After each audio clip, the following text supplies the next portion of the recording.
Hello நண்பர்களே, welcome back to my channel. So இன்றைக்கி வீடியோவில் நம்ம என்ன பார்க்க போகிறோம்னா, நம்ம விஜய் சேதுபதி, அருண் சாமி, ஆதித்ய ராவ் இவங்கெல்லாம் நடித்து வெளியே வந்திருக்கிற காந்தி டாக்ஸ். ஸோ அந்த மூவியோட ரிவ்யூ தான் பார்க்க போகிறோம். So without any delay start பண்ணலாங்களா? ஸோ மூவியோட ஸ்டோரி என்ன பார்த்தீங்கன்னா, ஒரு மும்பையில் ஸ்டோரி நடக்குது. அண்ட் நம்ம ஹீரோ வந்து விஜய் சேதுபதி வந்து ஒரு ஏழ்மையான ஒரு குடும்பத்தில் இருக்கிறார். ஏழ்மையான எப்படின்னா, லைக் அவங்க அம்மா வந்து உடம்பு சரியாமல் இருக்கிறாங்க, அது மருந்து வாங்க கூட காசு இல்லை. அண்ட் அவங்க அப்பா இறந்து போன அப்புறமா அந்த கார்ப்பரேஷன் வேலைக்காக போய் கேட்டால் அங்கேயும் காசு கேட்குறாங்க, அது கொடுக்கறதும் காசு இல்லை. அண்ட் டெய்லியும் சாப்பாடே வந்து கடன் தான் வாங்கியிருக்கு. பட் ஒரு பாயிண்ட்டுக்கு அப்புறம் அதுவும் கொடுக்க மாட்டேன்னு சொல்கிறாங்க. ஸோ சாப்பாடுக்கு கஷ்டப்படுறாங்க. கரண்ட் பில் கட்ட முடியாமல் கரண்ட் அந்த ஃபியூஸும் எடுத்துகிட்டு போகிறாங்க. இதுக்கு நடுவில் வந்து அவர் ஆதித்ய ராவ் லவ்வும் பண்ணுறாரு. அந்த லவ்வும் எப்படி சேரணுங்கிறது பார்க்குறாரு. ஸோ இது எல்லாத்துக்குமே மணி தேவை. ஸோ இந்த மாதிரி சுச்சுவேஷனில் தான் வந்து நம்ம விஜய் சேதுபதி இருக்கிறார். இன்னொரு ரெண்டில் பார்த்தீங்கன்னா, நம்ம அருண் சாமி ஒரு பெரிய பிஸ்னஸ் மேன். அவர் வந்து பார்த்திங்கன்னா பல பொலிட்டிஷியன்ஸ் எல்லாம் சேர்ந்து அவங்க பிஸ்னஸை லாஸ் பண்ணுறாங்க. அண்ட் அவங்களோட ப்ராப்பர்ட்டியும் வந்து எல்லாமே சீஸும் பண்ணுறாங்க. ஸோ இவங்க ரெண்டு பேரும் ஒரு கட்டத்தில் மீட் பண்ணுற மாதிரி ஆகுது. அண்ட் இதுக்கப்புறம் என்ன நடக்குது, இவங்க ரெண்டு பேரோட ப்ராப்ளமுக்கு சொல்யூஷன் கண்டுபிடிச்சாங்களா இல்லையா, இதெல்லாம் தான் மீதி கதை. ஸோ பாசிட்டிவ்ஸ் என்ன நெகட்டிவ்ஸ் என்ன நம்ம பார்த்துடலாம். ஃபஸ்ட்டு பாசிட்டிவ் நான் என்ன சொல்லுவேன்னா, படத்தோட இந்த ஒரு எக்ஸ்பெரிமெண்டல். ஏன்னா ஏன் எக்ஸ்பெரிமெண்டல் சொன்னால், இது ஒரு சைலண்ட் மூவி சொல்லி தான் அவங்களே ரிலீஸ் பண்ணாங்க. சைலண்ட் மூவியில் என்னென்னா எந்த ஒரு டைலாக்குமே இருக்காது. வித்தவுட் டைலாக் மூவி ஃபுல்லாக உங்களுக்கு வந்து ஸ்டோரி இருக்கும் அண்ட் மற்ற எல்லாமே இருக்கும், எலிமெண்ட்ஸ் எல்லாமே இருக்கும். ஆனால் டைலாக்ஸ் மட்டும் இருக்காது.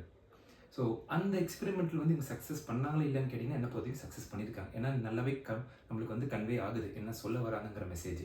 ஸோ அந்த வகையில் நல்லாவே வந்திருக்கு. அது ஒரு பாசிட்டிவாக நான் கண்டிப்பாக பார்க்குறேன். ரெண்டாவது பாசிட்டிவ், கேரக்டர்ஸ் லைக் நம்ம விஜய் சேதுபதி ஆகட்டும், ஆதித்ய ராவ் ஆகட்டும், அருண் சாமி ஆகட்டும், இவங்களுமே பார்த்தீங்கன்னா அந்த கேரக்டர்ஸாவே நல்லா சூப்பராக ப்ளே பண்ணியிருக்காங்க. ஏன்னா ஒரு டைலாக் இல்லாமல், டைலாக்கோட எமோஷன்ஸுங்கிறது ஒரு வேறு விஷயம், டைலாக்கே இல்லாமல் அந்த எமோஷன்ஸை அவங்க கம்யூனிகேட் பண்ணணும், கன்வே பண்ணணும் ஆடியன்ஸ்க்கு. அது ஒரு காதலாக இருக்கலாம், சோகமாக இருக்கலாம், கோவமாக இருக்கலாம், எது வேணா இருக்கலாம். ஆனால் அதை அற்புதமாக அவங்க வந்து ஹேண்டில் பண்ணி அழகாக ப்ரொஜெக்டும் பண்ணியிருக்கிறாங்க. ஸோ அது ஒரு பாசிட்டிவ் நான் கண்டிப்பாக பார்க்குறேன். அண்ட் மூணாவது பாசிட்டிவ்ஸ் நான் சொல்கிறது நம்ம ஏஆர் ரஹ்மான் சார் தான். ஏன்னா படத்தில் டைலாக் இல்லைன்றோடனே ஸோ கம்ப்ளீட் மூவி பார்த்தீங்கன்னா ஒரு மியூசிக் இருந்துக்கிட்டே இருக்கும். அந்த மியூசிக் தான் நம்மளை வந்து கொண்டு போய்கிட்டே இருக்கும் ஒரு கட்டத்துக்கு. ஸோ ஒவ்வொரு எமோஷன்ஸ்க்கு ஏற்ற மாதிரி அங்கங்கே அந்த மியூசிக்கை வந்து வேரி பண்ணி காட்டுறதுங்கிறது ரொம்ப அருமையாக பண்ணார். ஆப்வியஸ்லி அவர் இதெல்லாம் லெஃப்ட் ஹேண்ட் டீல் பண்ணுறாரு தான், பட் ரொம்ப அழகாக பண்ணிடுது. அதுவும் முக்கியமாக டுவர்ட்ஸ் த கிளைமேக்ஸில் ஒரு லாஸ்ட் ஒரு 20 மினிட்ஸ் அந்த பீச்சை வந்து டோட்டலாக வேறு லெவலாக இருந்தது. ஸோ அது ஒரு நான் பாசிட்டிவாக தான் பார்க்குறேன். அண்ட் இன்னொரு பாசிட்டிவ் வந்து விஜய் சேதுபதி வந்து நம்ம அருண் சாமி ஒரு பங்களாக்குள்ளே போன அப்புறம் ஒரு கேட் அண்ட் மவுஸ் ஒரு கேம் மாதிரி ஒரு நடக்கும். ஸோ அது அழகாக வந்து ஒரு ஸ்டேஜிங் பண்ண விதம் வந்து எனக்கு பிடிச்சிருந்தது. ஸோ அது கொஞ்சம் ஒரு இன்ட்ரெஸ்டிங்காகவும் இருந்து வச்சுக்கோங்களேன். ஸோ இதெல்லாம் நான் பாசிட்டிவாக பார்க்குறேன். ஸோ நெகட்டிவ் பார்த்தீங்கன்னா, அகெயின் நான் பிகினிங்கில் சொன்னது மாதிரி அந்த ஸ்டோரி தாங்க. ஸ்டோரி லைனுங்கிறது ஒன்றுமே இல்லை. லைக் ரெண்டு பேருக்கும் மணி தேவை, அதுக்காக என்ன பண்ணுறாங்கன்னா பேசுகிறமே தவிர, பட் இது எல்லாமே நம்ம நிறையா பார்த்தது தான். அண்ட் அது ஒரு பழைய டெம்ப்ளேட் தான். ஏன்னா இங்கே எழியாரது அப்படி இருப்பான், பணக்காரன் அப்படி இருப்பான், நமக்கு எல்லாமே தெரிஞ்ச டெம்ப்ளேட். அந்த ஒரு கடத்தில் மீட் பண்ணும்போது என்ன நடக்கும், அண்ட் நெக்ஸ்ட் சீன் என்ன வரும், இவன் எப்படி ரியாக்ட் பண்ண போகிறான், அவன் அந்த பிஸ்னஸ் எப்படி ரியாக்ட் பண்ணுவான் அந்த ஆள். ஸோ இது எல்லாமே நம்மளாலே ப்ரிடிக்ட் பண்ண முடியுது ஈஸியாக. ஸோ ஸ்க்ரீன் பிளேயில் எந்த ஒரு சேஞ்சஸும் இல்லை. நம்மளுக்கு ஒரு ஒரு ஒரு ஒரு ஒரு கிளியராக நம்மளுக்கே தெரியும் இதுதான் நடக்க போகுதுறாங்கிற மாதிரி. ஸோ அது நான் ஒரு நெகட்டிவாக பார்க்குறேங்க. அண்ட் ரெண்டாவது நெகட்டிவ் பார்த்தீங்கன்னா, நான் பாசிட்டிவ் சொன்ன அதே பாயிண்ட் தான். சைலண்ட் மூவி ஒரு எக்ஸ்பெரிமெண்டலாக பார்த்து சக்ஸஸ் பண்ணாங்கன்னு சொன்னல, அது பாசிட்டிவ். ஆனால் அதே சைலண்ட் மூவி நான் இப்போ பார்க்கும்போது இது பேசாமல் டைலாக் கூட எடுத்துருக்கலாங்க மாதிரி தான் எனக்கு ஃபீல் ஆச்சு. ஏன்னா படத்தில் வந்து அவங்க சைலண்ட்டாக இருக்கிற சீன் மாதிரி இல்லை. லைக் ஒரு மௌன விரதம் இருந்தால் எப்படி இருக்கும், வீட்டில் நம்ம ஃபேமிலியில் யாராவது ஒரு பெரியவங்க மௌன விரதம் இருக்காங்க, அவங்ககிட்ட பேசும்போது வாய் திறக்காமல் பேசுவாங்க. அந்த ஃபீல் தான் எனக்கு இருந்தது. படத்தில் நடிச்ச எல்லாருமே மௌன விரதம் போல். ஏன்னா ஒவ்வொரு சீனை சில காட்டும் போதெல்லாம் பார்த்தீங்கன்னா ஒரு பேப்பரில் எழுதி காட்டுவாங்க, இல்லை ஒரு டெக்ஸ்ட் மெசேஜில் சொல்லுவாங்க. இதெல்லாம் நம்மளுக்கு ஆடியன்ஸ்க்கு புரிய வைக்கிறதுக்காக திணிக்கிற மாதிரி இருந்த சில சீன்ஸ்லாம்.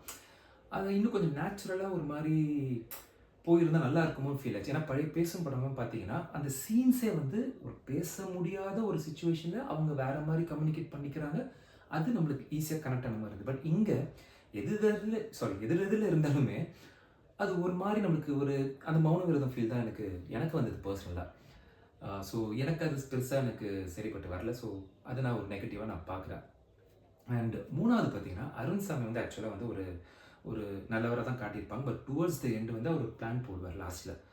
அந்த பிளானை பார்த்தா அப்போ இவர் நல்லவரா இல்லை கெட்டவரா, எதுக்காக முதல்ல அந்த பிளானு, அந்த பிளானோட அவுட்கம் என்ன வரப்போகுது. ஸோ இது எதுவுமே பார்த்தீங்கன்னா டுவர்ட்ஸ் கிளைமேக்ஸ் எங்கேயுமே ரிவீலும் ஆகலை அண்ட் கிளியராகவும் சொல்லலை. ஒரு மாதிரி அன்ஃபினிஷ்டு ஒரு கிளைமேக்ஸாக இருந்த மாதிரி இருந்தது. அண்ட் அது எனக்கும் செட்டு ஆகலை எனக்கு ஆக்சுவலாக பர்சனலாக பார்த்தா. ஸோ படம் வந்து இந்த ஃபஸ்ட் ஹாஃப் ஒரு ரொம்ப ரொம்ப சுமாரான first half and second half கேட்டிங்கன்னா ஒரு ஓகேஷான ஒரு செகண்ட் ஹாஃபே சொல்லலாம். ஓவராலாக படத்தோட வேர்டிக் என்ன கேட்டிங்கன்னா காந்தி டாக்ஸ் ரொம்ப ரொம்ப சுமாரான டாக். ஸோ இந்த வீடியோ முடிச்சுக்கலாம். அடுத்த வீடியோவில் சந்திப்போம். பாய்.